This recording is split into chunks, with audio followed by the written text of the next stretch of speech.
सुप्रभात बच्चों। आज हम अपने पाठ्य पुस्तक का दूसरा लेसन घिसा पाठ का नाम है घिसा और अपने पाठ के लेखिका है महादेवी वर्मा।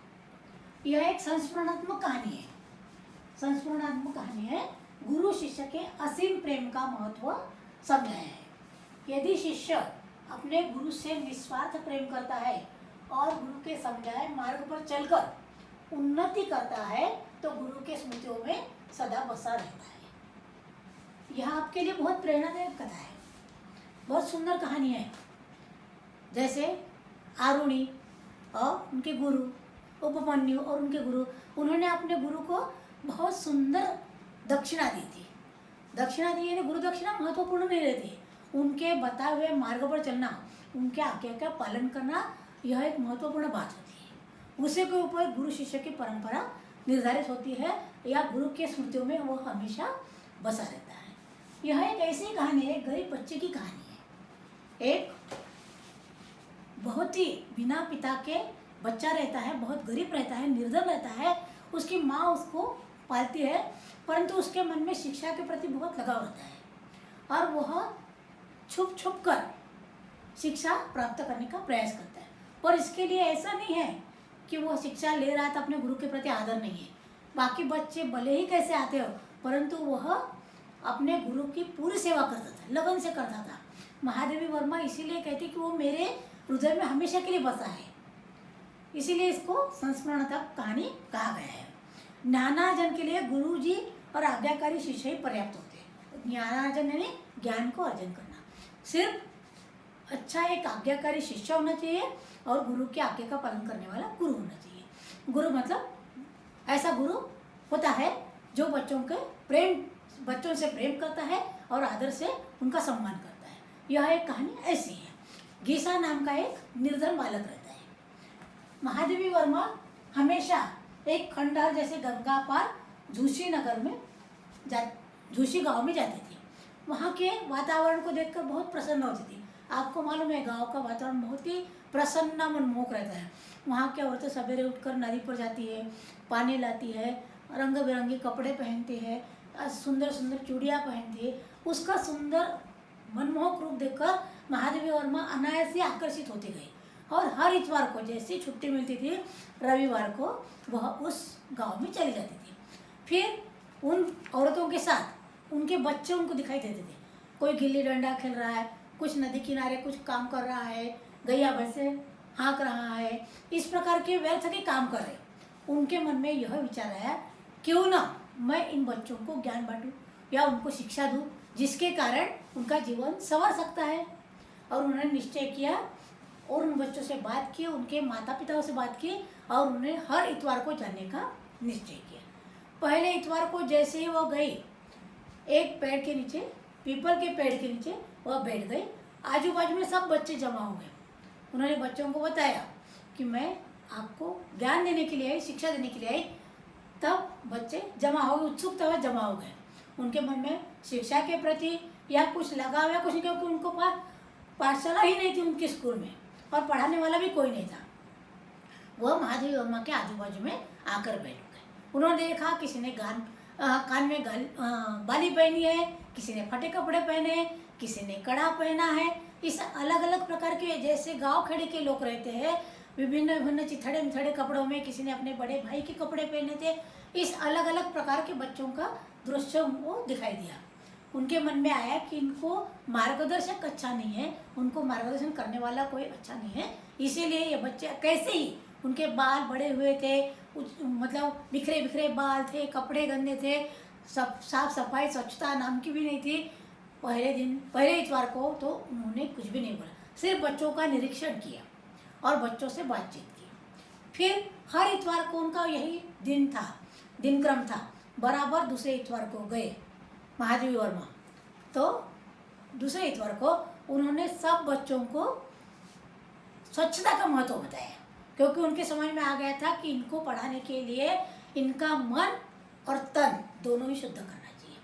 वो सब बता रही थी। वो तो बच्चे तो वैसे आए थे, कोई कड़ा पहने, कोई कान में बाली पहने, कोई फटे कपड़े, कोई अपने बड़े भाई के कपड़े पहने, किसी ने कुछ किसी ने कुछ। और एक बच्चा दुख कर वहाँ पर पीछे सब बच्चों के पीछे सिमटा सा छिपकर बैठा हुआ था। उन सब बच्चों का महादेवी वर्मा निरीक्षण कर रही थी और सबको साफ सफाई का महत्व बता रही थी कि स्वच्छता के कारण तन स्वच्छ होना चाहिए, मन स्वच्छ होना चाहिए, कपड़े स्वच्छ होना चाहिए, जिसके कारण अपने को क्या फायदा होता है, यह सब उनको बता रहे थे।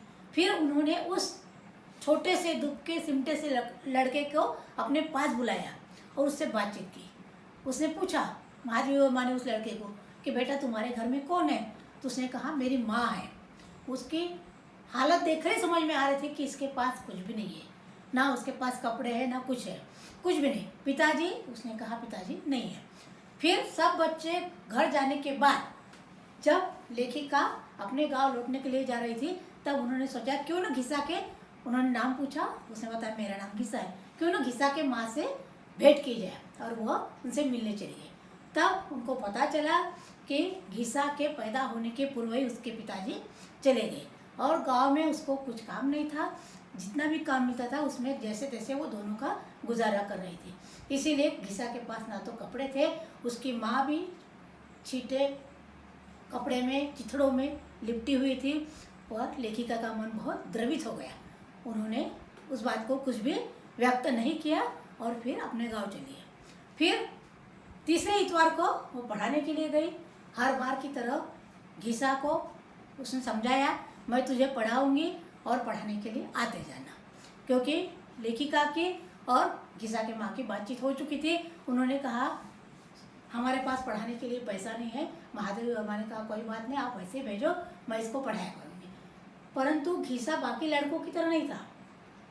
उसके पास भले ही कपड़े नहीं थे, उसके पास पैसे नहीं थे, परंतु ज्ञान अर्जन करने की उसको बहुत चाहत थी। इसीलिए वह सबसे पहले आता था, पीपल के पेड़ के नीचे की जगह बराबर गोबर से साफ करता था, वहाँ पर चटाई डालता था और जैसे ही नदी किनारे जाकर बैठता था, जैसे ही महादेवी वर्मा की नीली नाव दिखाई देती दौड़ कर जाता, उनके पास से बैठने के लिए वो चटाई लाते थे अपने साथ, वो चटाई को बिछाता, झटकता था और फिर वो अपने गुरु को बैठने के लिए बोलता था।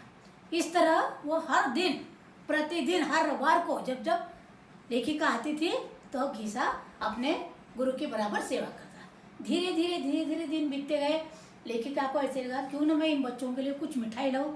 इसीलिए एक दिन उन्होंने सब बच्चों के लिए एक इतवार को बहुत सारी जलेबियाँ लाई तो सब बच्चों ने, भूखे थे बेचारे, उनकी गलती नहीं है, परंतु भूख के कारण उन्होंने छीना झपटी की और सब की सब जलेबियाँ छीन ली। किसी के पास 6 आई, किसी के पास 4 आई, किसी के पास 2-3 ही आई, घिसा के पास भी केवल 4 ही आई। तो उसने अपने पास रख ली। तो महादेवी वर्मा ने पूछा घिसा तुझे कुछ मिला? हाँ मिला बोले, पर मैंने एक अपने माँ के लिए रखी है, एक अपने कुत्ते के लिए रखी है और 2 मैं खाऊंगा स्वयं। तो उन्होंने कहा आपको और चाहिए? हाँ हो सके तो आप मेरे कुत्ते के लिए और एक दे दो। तो लेखिका को बहुत ही अच्छा लगा कि इसको खाने के लिए नहीं है परंतु एक मूक जानवर के लिए भी अपने हिस्से का ये दे रहा है। लेखिका बहुत ही आनंदित हो गई और उसको और भी उन्होंने जलेबियाँ दी। इस तरह दिन बीतते गए। फिर महादेवी वर्मा की तबीयत अचानक खराब हो गई। उन्होंने कहा कि अब मैं अगले इतवार से नहीं आऊँगी क्योंकि मेरी तबीयत अच्छी नहीं है, हो सकता है जल्दी अच्छी हो जाएगी तो मैं आ जाऊँगी, परंतु यदि नहीं हो जाएगी तो मैं नहीं आ पाऊँगी। सब बच्चों को उन्होंने समझाया कि कल अपना आखिरी दिन है तो सब ने अच्छे से तैयार होकर आना। सब बच्चे तो आ गए परंतु घिसा नहीं आया। तब लेखिका ने पूछा घिसा नहीं दिख रहा क्या है? तो सब बच्चों ने उसका मजाक उड़ाया, मैडम गुरु साहब वो तो कपड़े धो रहा हूँगा। और सही में उसके पास कुछ भी कपड़े नहीं थे, उसने सिर्फ ऊपर का टी-शर्ट जो रहता है कपड़ा शर्ट वो पहन के आया और नीचे से उसने अंगोछा इन्हें तौलिया लपेट कर, गीला तौलिया लपेट कर वैसे ही आया। लेखिका का मन और भी विवल हो गया, दुखी हो गया, सही बात है इसके पास कुछ भी नहीं।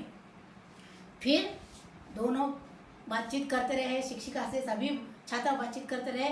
तो लेखिका ने उसको पूछा घिसा तूने आज आने के लिए इतना समय क्यों बिताया, इतना समय क्यों गंवाया? तो उसने कहा गुरु साहब आप तो कल से नहीं आने वाले, अगले इतवार से। मैं आपके लिए गुरु दक्षिणा लाने के लिए खेत में गया था। खेत में तूने ये जो उसने तरबूजा लाया था, ये तरबूजा कहाँ से लाया? तेरे पास तो पैसे नहीं। मेरी माँ ने मुझे नया टी-शर्ट लेके दिया था। मैं किसान के पास गया और किसान को मैंने अपना नया वाला टी शर्ट दिया और उसको टी शर्ट देके मैंने आपके लिए खरबूजा लिया। खरबूजा अंदर से सफ़ेद ना निकले इसलिए मैंने काट कर देखा, वो फीका ना निकले इसीलिए मैंने उसको थोड़ा सा चक्कर भी देखा। महादेवी वर्मा और भी द्रवित हो गए, उनका मन और भी शोक विवल हो गया कि देखो इसके पास देने के लिए कुछ भी नहीं है, परंतु जो भी वो देना चाहता है कितना प्रेम से और कितने सच्चे मन से दे रहा है, यह देखकर लेखिका बहुत ही प्रसन्न हो गई। फिर कुछ दिनों के बाद लेखिका आते गए परंतु उनको घिसा दिखा नहीं। उनकी नज़रें उसको देखते रहे परंतु आखिर तक वह घिसा दिखा नहीं। उन्होंने बच्चों से पूछा परंतु बच्चों ने कुछ भी बात ठीक ढंग से बताई नहीं। इसीलिए लेखिका अपने को समझाती है कि हमेशा अपने गुरु का आदर करना चाहिए, सम्मान करना चाहिए और गुरु के जो मार्ग आपको दिखाया गया है, गुरु ने जो आपको मार्ग दिखाया उस मार्ग पर चलना चाहिए, जिसके कारण आपका हमेशा कल्याण ही होगा, आपका सदैव भला ही होगा। जिस तरह गीसा का हुआ था उसी तरह आपका भी हमेशा कल्याण ही होगा। धन्यवाद बच्चों।